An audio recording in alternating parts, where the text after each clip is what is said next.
What do you think is are the most important values and attitudes that our youth should have in order to ensure that our country continues to thrive and prosper? Thank you. I can list them. It'll take quite some time if I explain them. But you should have the same values and attitudes that your father or your grandfather had. Are you born and bred here? Yes. Yeah. Your father too? Yes. Your grandfather? No. Well, your grandfather probably worked harder than your father because he came here as a migrant. As you can see, our new migrants, they push very hard to succeed in the foreign land. And it was that spirit that got us here. Had we not had people with that ruggedness, that robust attitude, we'll make it, do or die, we wouldn't have today's Singapore. I'm not sure if I go back to 1959 and start with today's generation, bred and brought up in comfort. There's no discomfort from the HDB flat with an air conditioner in your room or your dining room to walk down, and you've got a covered walkway to the bus stop. So you don't have to get wet. You don't even have to carry an umbrella. Or you take the MRT. Now that's all right, provided you keep that at the back of your mind.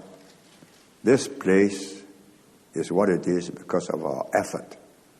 You cease to make that effort, you cease to be like this. Let me explain briefly what I mean by that. Your father and grandfather's generation lived a hard life. Very few people had homes of their own. In Chinatown, you have cubicles, 8 or 10 people in the room sharing 4 bunks because they do shift work, save money. So Lim Kim San, who built our HDB flats, once went to a Chinatown cubicle, and the man covered himself with a blanket. Pretty warm. So I said, "Why are you with a blanket?" He said, "Because my friend is using my trousers." This is a real story. It's not one of these fanciful creations of his own. Then he understood how poor we were. If you lived in those conditions and you get a flat, 1 room, which is what we started with, communal bathroom, communal kitchen, running hot and cold, water closet. That's from the lowest depths of the ship to a deck with a window with a pothole and air coming in. And from that to go to a 3-room or 4-room or 5-room flat, you go up to the higher levels of the ship. And finally now we've got executive flats and condominiums. That means you're on a cruise ship at the very top. Now,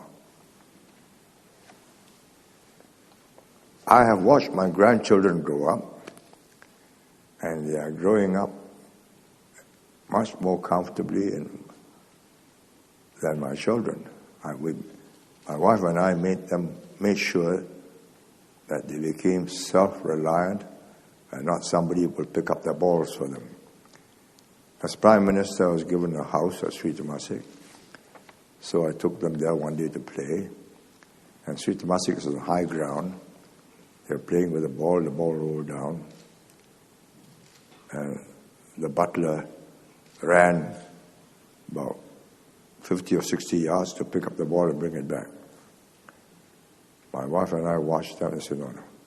If we stay here for 5 years, my children will grow up believing that life is like that. And that somebody will always pick up balls for them. We stay at home. And I think that's been good for them. Now, that is the problem we face today. Many of the parents who are in these HDB flats started like the people in Chinatown. They understand what it is to be poor. Today's children do not understand what it is to be poor. But you can intellectually and emotionally understand that if you don't make the same effort, you go back to where you were. Because I was once asked to make a speech in Sydney. It was the 200th anniversary.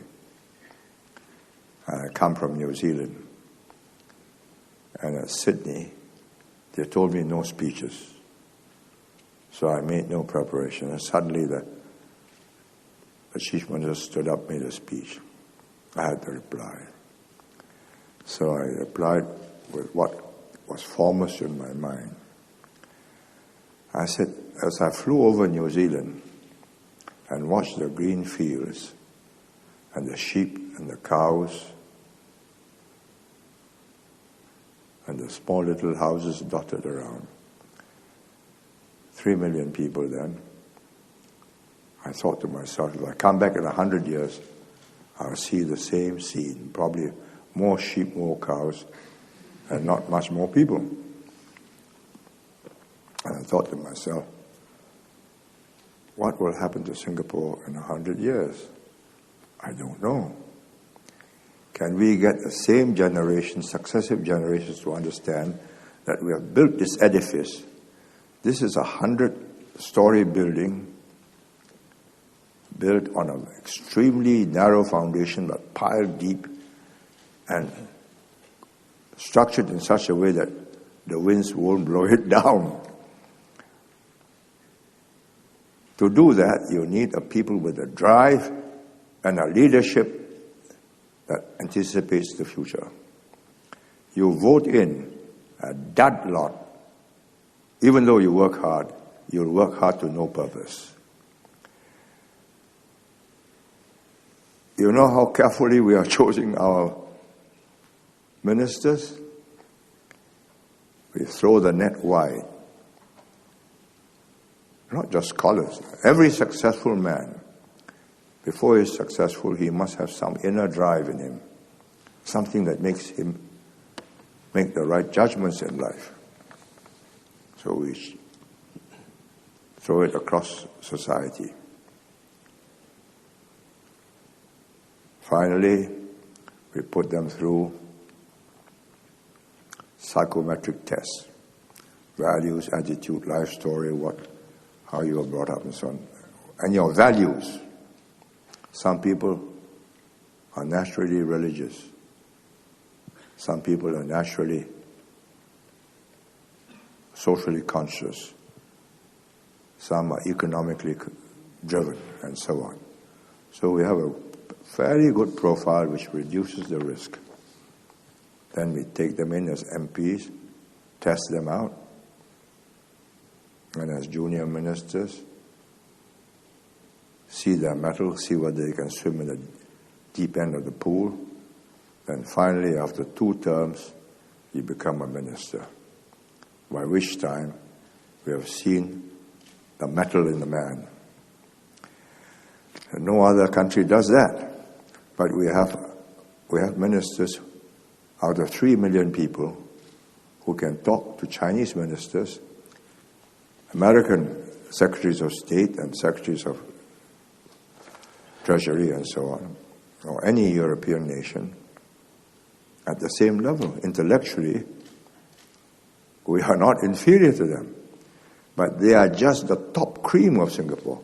Whereas on the other side, they are part of a pretty wide, thick spectrum of cream. So it's easy to choose. Now, we need these 2 things. Then you've got today's Singapore. Then you've got this cultural hall. Then we can sit down and talk about what will happen in 50 years. Otherwise, we'll be scratching a living. So please don't forget that.